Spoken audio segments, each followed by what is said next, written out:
Nggak boleh tambah-tambah lagi. Ini penting dalam kita beragama ini. Karena kalau kita lihat semakin hari kok banyak tambah-tambahan. Semakin hari kita berpikir ya itu mungkin kerjaannya dari ahlul bid'ah ya, nambah lagi. Ternyata ada sebagian ahlus sunnah juga udah mulai ikut-ikutan nambah-nambah dalam beragama ini. Nggak tahu dia belajar apa itu, ya. Sampai punya gelar lagi, kok nambah-nambah ini, kok ikut begini.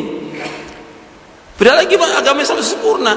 Dan dia hafal ayatnya, al-yauma akmaltu lakum dinakum wa atmamtu alaikum ni'mati wa raditu lakumul islam dina. Pada hari ini aku telah sempurnakan bagimu agamamu, aku telah cukupkan nikmatku atasmu, dan aku ridho Islam menjadi agama bagimu. Sempurna agama Islam. Kalau ada orang menambah-nambah dalam agama ini, membuat satu ibadah, membuat satu perayaan, membuat satu acara zikir, sholawatan atau bid'ah yang Nabi nggak contohkan, berarti pada saat itu dia menuduh Nabi Muhammad apa? Khianat. Orang yang mengadakan yang baru dalam agama menuduh Nabi Muhammad apa?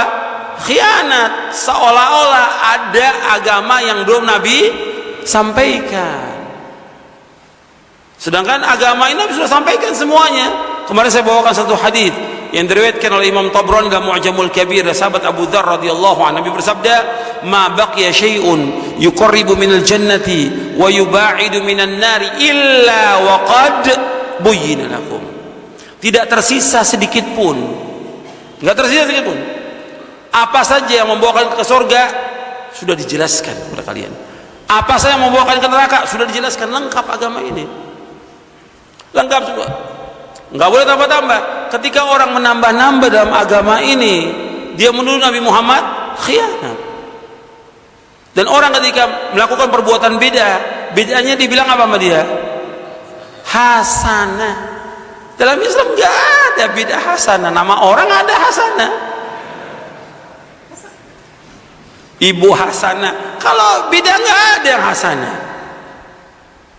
Nabi bersabda apa? Kullu bid'atin dhalalah wa kullu dhalalatin finnar. Setiap bid'ah itu sesat, setiap kesesatan tempatin neraka. Nabi yang bersabda demikian. Kok tiba-tiba ada orang yang mengatakan ini baik? Yang kita ikut siapa? Quran dan sunnah, bukan ulama yang kita ikut. Ini dalam beragama penting. Kalau enggak kita akan terus kata ulama ini begini, kata syekh gini-gini, kata imam ini. Loh, kita beragama ini ikut dalil apa ikut ulama? Dalil. Nabi sudah bersabda SAW, "Man ahdatsa fi amrina hadza ma laysa minhu fahuwa raddun." Akhrajahu al-Bukhari wa Muslim. Barang siapa mengadakan satu yang baru dalam agama yang tidak dicontoh dari kami, tertolak. Nas dalil. Nah, sekarang mulai dikemas tuh bid'ah itu. Dikemas gimana? Masalah khilafiyah. Ini gimana? Khilafiyah. Saya pikir yang ngomong itu kalau memang di ahlul bid'ah, kiai-kiai ahlul bid'ah, memang biasa dia. Sekarang yang udah sekolah, ya, punya gelar khilafiyah. Ya bid'ah tetap bid'ah, nggak ada khilafiyah. Yang namanya bid'ah ya bid'ah, khilafiyah bukan ilmu. Kalau sudah jelas dibilang bid'ah ya bid'ah, jangan dibilang khilafiyah. Nanti dibawakan ya hadis yang nggak ada asalnya, ikhtilafu ummati rahmatun, nggak ada asalnya, bukan sabda Nabi itu sallallahu alaihi wasallam, bukan sabda Nabi. Ikhtilaf umatku rahmat, berarti bersatu umatku azab. Iya tidak? Kalau mengatakan khilaf umatku itu rahmat, berarti bersatunya azab. Nggak ada itu hadis. Kita pakai dalil. Kalau memang sudah dikatakan bahwa ini bid'ah, katakan bid'ah. Di zaman Nabi nggak ada, nggak dilakukan, beda, jelaskan beda. Ini penting supaya umat tidak bingung. Jangan dianggap baik. Sebab kalau kita mengadakan yang baru dalam agama kita anggap hasanah, kita menuduh Nabi Muhammad khianat. Saya bawakan perkataan Imam Malik ya. Kata Imam Malik rahimahullah. Imam Malik bin Anas, gurunya siapa? Imam Syafi'i.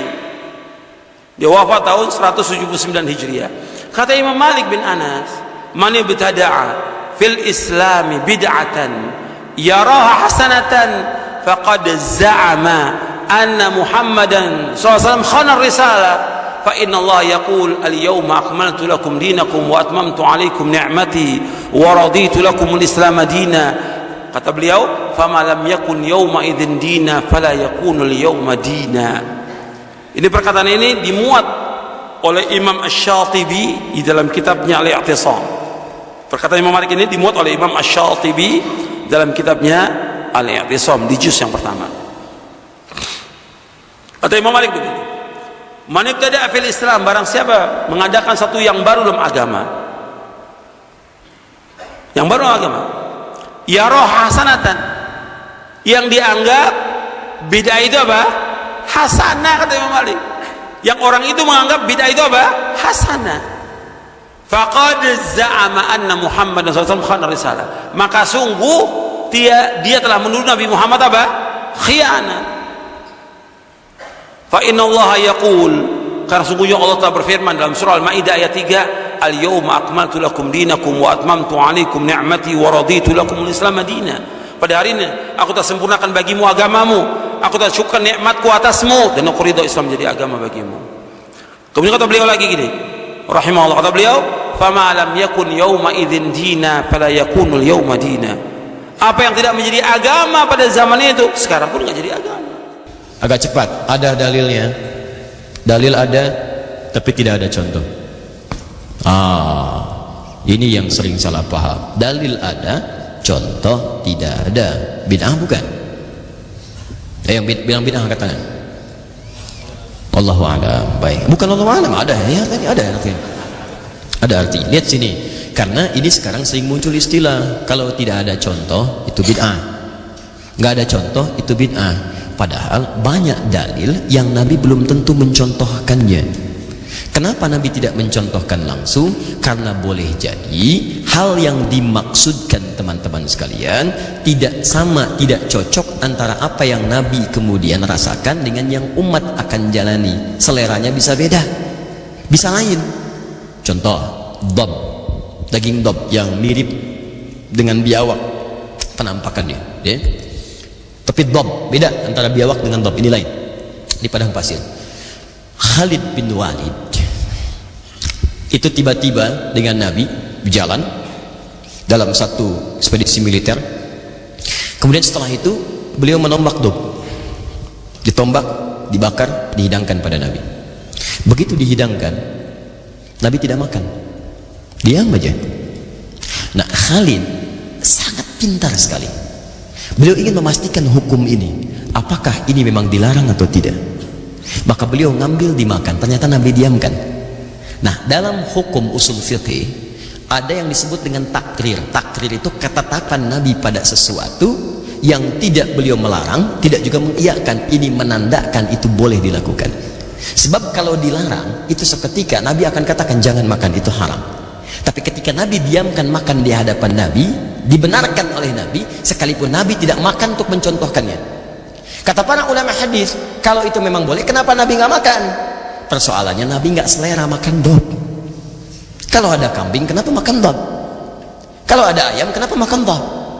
Terus kenapa Khalid makan? Persoalannya Khalid itu jenderal perang, lebih banyak di lapangan dibandingkan dengan di tempat-tempat masyarakat. Kalau suasana perang itu jarang menemukan kambing guling. Kambing guling, kambing bakar, kambing terlentang, nggak ada. Repot menemukannya. Kalau tidak tahu mana yang mau dimakan, mana yang tidak, bisa kelaparan. Dan ini nanti petunjuk bisa digunakan oleh pasukan-pasukan kita di masa yang akan datang. Tentara Muslim, pasukan khas kita, misalnya ada Kopassus, ada Paskas, ada Denjakannya, macam-macam, keluar gerilya, perang gerilya. Dan kalau tidak tahu hukum seperti itu, bingung nanti. Mau makan takut haram, mau makan takut haram. Kata musuhnya, gak usah ditembak, ntar mati sendiri, lapar. Repot. Nah, jadi tidak setiap yang tidak dicontohkan itu bid'ah, tidak. Kalau ada dalil itu masih boleh, masih boleh. Yang keempat, contoh sudah tidak ada, dalilnya samar, dalilnya samar. Contoh sudah nggak ada sama sekali, dalilnya samar, nggak kelihatan langsung ada. Bukan tidak ada, tapi harus mencari dulu, berliku, baru ketemu ini maksudnya. Bahkan harus menemukan cara untuk mencari dalil itu. Pencariannya bisa menganalogikan apa yang disebut dengan kias namanya. Dianalogikan dengan dalil yang sudah ada untuk menemukan hukum yang belum ada. Contoh, sering saya sampaikan. Kang Emil, zakat pakai apa? Zakat pakai apa? Kalau zakat, kalau misalnya zakat fitri kemarin Ramadan pakai apa? Pakai uang dan beras. Pakai beras ya, pakai uang. Baik. Pernah Nabi zakat pakai beras? Nggak ada. Bid'ah.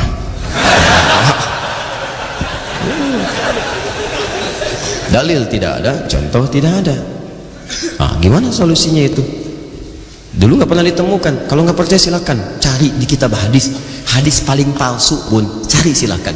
Anda sampai kiamat kurang 2 hari nggak akan pernah menemukan ada Nabi zakat pakai beras, mustahil. Nabi itu cuma 2, kalau tidak pakai kurma, gandum. Sekarang pertanyaannya, kalau saya zakat pakai beras, bid'ah atau tidak? Dalil tidak ada, contohnya juga tak ada. Ini kan? Terus kumaha? Lihat kan? Kayak Persib bingung, eleh deui. Kayaknya kumaha tuh? Aduh. Persib boga aing tapi eleh gitu. Sudahlah, balik lagi ke sini. Lihat sini. Sudah. Maka ini gimana tidak solutif? Maka kemudian masa mulai meluas. Islam mulai turunkan pembukanya di Arab untuk memberikan contoh dan syiar dakwah pada dunia. Sampaikan. Ya, semua menyebar. Cuman tempatnya turun di situ, risalahnya untuk sebuah. Dan jangan katakan Islam Arab, Islam macam, tidak. Sudah turunnya di Arab untuk memberikan satu gambaran untuk menyeluruh keseluruhan. Nah, tiba-tiba ketika Islam meluas, masuk ke wilayah-wilayah yang makanannya tidak sama dengan makanan orang Arab pada saat itu. Maka Muawiyah pun ditanya, bagaimana ini solusinya? Maka kata beliau cerdas sekali, ada iradun. Kurma itu jangan dilihat kurmanya, jangan dilihat gandumnya, tapi dilihat itu makanan pokok bagi orang Arab. Bukan cuma zaman Nabi, bukan hanya zaman Nabi, sekarang pun masih makan itu. Karena kurma itu, gandum itu makanan pokok, maka yang dilihat jangan kurmanya, yang dilihat sama-sama makanan pokoknya. Jadi kalau di satu tempat makanan pokoknya bukan gandum, bukan kurma, maka boleh dia digunakan sebagai bagian dari zakat. Kang Emil apa makanan pokoknya? Saya mah nasi. Ya. Nasi. Karena beras itu makanan pokok bagi hewan yang bertembolok. Ayam, bebek, itu beras ya. Kita nasi. Cuma memang bahan nasi dari beras. Nah, ini